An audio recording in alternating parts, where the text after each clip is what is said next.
أعوذ بالله من الشيطان الرجيم بسم الله الرحمن الرحيم الحج أشهر معلومات فمن فرض فيهن الحج فلا رفث ولا فسوق ولا جدال في الحج وما تفعلوا من خير يعلمه الله وتزودوا فإن خير الزاد التقوى واتقون يا أولي الألباب.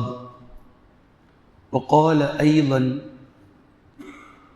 لن ينال الله لحومها ولا دماؤها ولكن يناله التقوى منكم. கண்ணியத்திற்குரிய அல்லாஹ்வின் அடியார்களே, இன்ஷா அல்லாஹ் வழமையான தஃப்சீரை துல்ஹஜ்ஜுடைய பெருநாளுக்கு பின்னால் இன்ஷா அல்லாஹ் தொடரலாம். அதுவரைக்கும் இந்த மாதத்தில், அதாவது துல்காதா மாதத்தினுடைய இறுதியில் நாம் இருக்கிறோம். துல்ஹஜ் மாதத்தை முன்னோக்கியவர்களாக நாம் இருக்கின்றோம். துல்ஹஜ்ஜுடைய 10 நாட்கள், முதல் 10 நாட்களை அல்லாஹு தாலா குர்ஆனில் சத்தியம் செய்து கூறுகின்றான். நபி ஸல்லல்லாஹு அலைஹி வஸல்லம் அவர்களுடைய ஹதீஸ்களில் துல்ஹஜ் மாதத்தினுடைய முதல் 10 நாட்களினுடைய ஏராளமான சிறப்புகளை நாம் பார்க்கிறோம். நாட்களிலேயே இந்த 10 நாட்கள் பகல் பொழுதில் இதுதான் வருடத்தின் ஆகச் சிறந்த நாட்கள் என்பதையெல்லாம் நாம் ஹதீஸ்களிலிருந்து நம்மால் புரிந்து கொள்ள முடிகின்றது. இப்போது அல்லாஹு தாலா குர்ஆனில் 12 மாதங்கள் அல்லாஹு தாலா ஏற்பாடு செய்திருக்கின்றான் என்று சொல்லிவிட்டு அதில் 4 மாதங்களை அல்லாஹு தாலா புனிதமாக்கியிருக்கின்றான். அது துல்காதா, துல்ஹஜ், முஹர்ரம், ரஜப் என்று ஹதீஸிலிருந்து அந்த 4 மாதங்களை புனிதமாக்கப்பட்ட மாதங்களை நாம் பார்க்கிறோம். அதில் ஒன்றில்தான் இப்போது நாம் இருக்கின்றோம், துல்காதா. இது முடியக்கூடிய நேரத்தில் துல்ஹிஜ்ஜாவை இன்ஷா அல்லாஹ் நாம் அடைவோம். அதற்கு பின்னால் வரக்கூடிய முஹர்ரமையும் இன்ஷா அல்லாஹ் நாம் அடைவோம். இப்போது துல்காதா முடிந்ததற்கு பின்னால் இந்த துல்ஹிஜ்ஜா மாதத்தில் 2 பெரும் அமல்களை அல்லாஹு தாலா நம் மீது செய்து வைத்திருக்கின்றான். செல்வந்தர்களாக இருக்கக்கூடிய ஒட்டுமொத்த நபர்களின் மீதும் இந்த 2 பெரும் அமல்களையும் அல்லாஹ் கடமையாக்கி இருக்கின்றான். ஒன்று ஹஜ், மற்றொன்று குர்பானி. இந்த 2 அமல்களுடைய சில நுணுக்கங்களையும் தத்துவங்களையும் நுட்பங்களையும் கண்டிப்பாக நாம் இந்த நாட்களிலே நினைவுபடுத்தி கொள்ள வேண்டும். அதனுடைய சட்டங்களையும் நாம் தெரிந்து கொள்ள வேண்டும். அதனுடைய அறிமுகமாகத்தான் இந்த ஹஜ் மற்றும் குர்பானி இதனுடைய ஒவ்வொரு வசனங்களை நான் ஓதி காட்டியிருக்கின்றேன். ஓதி காட்டப்பட்ட இந்த 2 வசனங்களும் ஒரு சேர ஒரு கருத்தை குடிக்கின்றது. அந்த கருத்து என்னவென்பதை இன்ஷா அல்லாஹ் இதனுடைய கடைசியில் நாம் சொல்லுவோம். முதலாவதாக, பொதுவாகவே ஹஜ் என்று சொல்லும் போதும் குர்பானி என்று சொல்லும் போதும் ஒரு இறை தூதரை நாம் நினைவில் கொள்வோம். இப்ராஹிம் அலைஹிஸ்ஸலாம் அவர்களிடம் இருந்துதான் இந்த 2 அமல்களையும் நாம் ஒரு சேர பார்க்கின்றோம். இவர்களிடமிருந்து அந்த அமல்கள் நமக்கு நினைவூட்டப்பட்டிருக்கின்றது என்று நாம் விளங்குகின்றோம். ஆனால் இப்ராஹிம் அலைஹிஸ்ஸலாம் அவர்களுக்கு முன்னதாகவே ஹஜ்ஜாக இருக்கட்டும், குர்பானியாக இருக்கட்டும், இந்த 2 அமல்களும் இப்ராஹிம் அலைஹிஸ்ஸலாம் அவர்களுக்கு முன்னதாகவே இந்த உலகத்தில் அல்லாஹ்வினால் பறைசாற்றப்பட்டிருக்கின்றது. அல்லாஹுக்கு இந்த அமல்கள் மிகப்பெரிய அமலாக இருந்திருக்கின்றது என்ற சான்றுகளை குர்ஆனிலிருந்தே நாம் பார்க்கிறோம். அதிலும் பலதரப்பட்ட ஒற்றுமையை அல்லாஹ் வைத்திருக்கின்றான். நாம் இவைகளை எல்லாம் முழுமையாக தெரிந்து கொள்ள வேண்டும். ஹஜ், குர்பான், இந்த 2 அமல்களையும் நீங்கள் உன்னிப்பாக கவனித்து பார்த்தால் முழுமையாக தெரிய வரும். இந்த அமல்களுக்கு வைத்திருக்கக்கூடிய பெயர்களை முதலில் பாருங்கள். ஹஜ், ஹஜ் என்றால் என்னவென்று யாரிடத்திலாவது கேட்டால் புனித யாத்திரை, அல்லாஹினுடைய இல்லத்தை தரிசனம் செய்ய செல்வதாகும், கஅபாவை என்று கூறுவார்கள். ஆனால் இது புழக்க அர்த்தம். நேரடியான அகராதி பொருள் ஹஜ் என்றால் தேவை என்று பொருள், அல்லது நாடுதல் என்று பொருள். அதாவது ஹஜ்ஜுக்கு சென்று வந்தவர்கள் தங்களுடைய பெயர்களுக்கு முன்னால் ஹாஜி என்று போட்டுக்கொள்வார்கள். உண்மையில் இது தவறானது. ஆனால் அதை அவர்கள் பெருமை என நினைத்து போட்டுக்கொள்கிறார்கள். அதாவது ஹஜ்ஜு செய்துவிட்டு வந்திருக்கின்றோம் என்ற பெருமையோடு அவர்கள் போட்டுக்கொள்கிறார்கள். ஏதோ ஒரு பட்டமாக அவர்கள் அதை நினைக்கிறார்கள். உண்மையில் தொழக்கூடிய எந்த தொழுகையாளியும் தங்களுடைய பெயருக்கு முன்னால் தொழுகையாளி என்று போட மாட்டார், போடக்கூடாது. நோன்பு வைக்கக்கூடிய எந்த ஒரு நோன்பாளியும் தங்களுடைய பெயருக்கு முன்னால் நோன்பாளி என்று போட மாட்டார், போடக்கூடாது. எந்த ஒரு பெயருக்கு பின்னாலும் ஜகாத் கொடுப்பவர், வாரி வழங்கக்கூடிய சதகா செய்பவர் தன்னை கொடையாளி என்றோ வள்ளல் என்றோ பெயருக்கு முன்னாலோ பின்னாலோ போடக்கூடாது, போட மாட்டார். ஆனால் ஹஜ்ஜு செய்துவிட்டு வந்தால் மட்டும் அவர் தங்களுடைய பெயருக்கு முன்னாலோ பின்னாலோ ஹாஜி என்று சேர்த்துக்கொள்வது, எப்படி தொழுகைக்கு முன்னால் தொழுகையாளியாக இருந்தால் பெயருக்கு முன்னால் தொழுகையாளி என்று போட்டுக்கொள்வாரோ இதே போன்று அதுவும் ஒரு நகைப்புக்குரியதுதான். ஹஜ்ஜு செய்துவிட்டு வந்தால் மட்டும் தன்னை ஹாஜி என்று அவரே அழைக்க வேண்டும் என்று விரும்புகிறார். ஆனால் உண்மையில் அதனுடைய பொருள் ஹஜ் என்றால், ஹாஜி என்றால் தேவை உடையவர், நாடக்கூடியவர் என்று பொருள். அல்லாஹு தாலா இந்த இடத்தில் ஒட்டுமொத்த நபர்களுக்கும் பறைசாற்ற விரும்புகின்றான். இந்த உலகத்தில் படைக்கப்பட்ட மனிதன் மாத்திரமல்ல, ஜின்கள் மாத்திரமல்ல, உலகத்தில் இருக்கக்கூடிய ஒவ்வொரு பொருளும் ஒவ்வொரு உயிரினமும் அல்லாஹினுடைய தேவையோடு தான் இந்த உலகத்தில் இருக்கின்றது. இதில் மனிதன் ஒருபோதும் அல்லாஹினுடைய தேவை நமக்கு இல்லை என்ற பெருமை வந்துவிடக் கூடாது என்ற இந்த மமதையை அடக்குவதற்காகத்தான் மிகப்பெரிய அமலாக ஹஜ் என்ற அமலை மனிதர்களின் மீது அல்லாஹ் கடமையாக்கி இருக்கின்றான். நீங்கள் ஒவ்வொரு நொடியும் ஒவ்வொரு நாளும் என்னுடைய தேவை உடையவர்களாகத்தான் நீங்கள் இருக்கிறீர்கள். என் தேவை இல்லாமல் நீங்கள் எப்போதும் எங்கும் எந்த நொடியிலும் இருக்க முடியாது, இருக்க போவதில்லை என்பதை ஒவ்வொரு மனிதர்களும் உணர வேண்டும் என்பதை ஹஜ், நாடுதல், ஹாஜி, தேவை உடையவர் என்று அல்லாஹு தஆலா ஆக்கி வைத்திருக்கின்றான். இதே போன்று குர்பானி என்று சொன்னால் ஒரு பலிப்பிராணியை பலி கொடுத்தல் என்று புழக்க பாஷையில் அர்த்தத்தை நாம் தெரிந்து வைத்திருக்கிறோம். உண்மையில் அகராதி பொருள் குர்பானி, குர்பான் என்று சொல்லக்கூடிய இந்த வார்த்தை குர்ஆனில் இருந்து பெறப்படுகின்றது. குர்ஆனில் அல்லாஹ் அதை பற்றி பேசுகின்றான். இந்த குர்பான் என்று சொல்லக்கூடிய இந்த வார்த்தை குர்ப், கரீப் என்ற வார்த்தையிலிருந்து பெறப்படுகின்றது. அதாவது நெருக்கம், நெருக்கத்தை உண்டாக்கக்கூடியது என்று பொருள். அதாவது இந்த அமலுக்கு குர்பான் என்று பெயர் வைக்கப்பட்டதின் நோக்கம், ஒரு அடியான் அல்லாஹின் பக்கம் நெருங்க நினைக்கின்றார். எதை கொண்டு? அமல்களை கொண்டு. அல்லாஹுக்கு பிடித்தமான செயல்களை கொண்டு, நன்மை செய்வதை கொண்டு அல்லாஹின் பக்கம் நெருங்குவதற்காக நினைக்கின்றார். இப்படிப்பட்ட அமல்களில் உயர்ந்த அமலான ஒன்றுதான் குர்பான் என்று சொல்லக்கூடிய இந்த அமல். அல்லாஹின் பக்கம் நெருக்கி வைக்கக்கூடிய அமல் என்று அந்த அமலுக்கே பெயர் வைக்கப்பட்டிருக்கின்றது. குர்பான், நெருக்கி வைத்தல், நெருக்கமாகுதல்.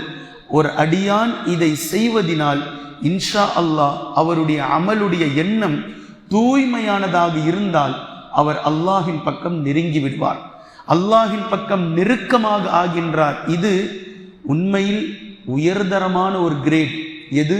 அல்லாஹ்விடத்தில் நெருக்கமாகுதல் என்ற சொல்லக்கூடிய இந்த கிரேட் இருக்குதே, இது உயர் ரகமான கிரேட். நாளை மறுமை நாளையில் அல்லாஹு தாலா 3 குழுக்களாக பிரிப்பான். ஒரு குழுவை நரகவாதியாக பிரிப்பான், 2 குழுக்களை சொர்க்கவாசிகளாக அல்லாஹு தாலா ஆக்குவான். வகுந்தும் அஸ்வாஜன் சலாசா என்று சூரத்துல் வாக்கியா சொல்லி காட்டுகின்றது. இந்த சொர்க்கவாசிகளுடைய 2 குழுக்களில் ஒரு சாராரை வலப்பக்கத்தார்கள் என்று சொல்கின்றது. அதை விடவும் உயர்வான கிரேடுகளில் உலாஇக்கல் முகர்ரபூன், அல்லாஹிற்கு நெருக்கமானவர்கள் என்று சொல்கின்றது. அல்லாஹ்விடத்தில் நெருக்கமாகுதல் என்று சொல்லக்கூடிய இந்த கிரேடு உண்மையில் இதுதான் உயர்வான கிரேடு. இன்ஷா அல்லாஹ் ஜன்னத்துல் ஃபிர்தௌஸை அடையக்கூடியவர்களுடைய அந்தஸ்து அல்லாஹிற்கு நெருக்கமாகுதல் என்ற கிரேடிலே குர்ஆனில் நாம் பார்க்கிறோம். இதுதான் இந்த அமல் குர்பான் என்று சொல்வதனுடைய நோக்கம். அதனுடைய பொருள் அல்லாஹின் பக்கம் நம்மை நெருக்கமாக்கி வைக்கப் போகின்றது. இப்போது மீண்டும் இந்த ஹஜ் என்றால் தேவை உடையவர் என்பது பொருள், குர்பான் என்றால் நெருக்கமாக்கி வைக்குதல், அல்லாஹின் பக்கம் நம்மை நெருக்கமாக்கப் போகின்றது என்ற இந்த 2 அமல்களையும் நாம் உள்வாங்க வேண்டும். இதனுடைய பொருள்களை நாம் விளங்க வேண்டும்.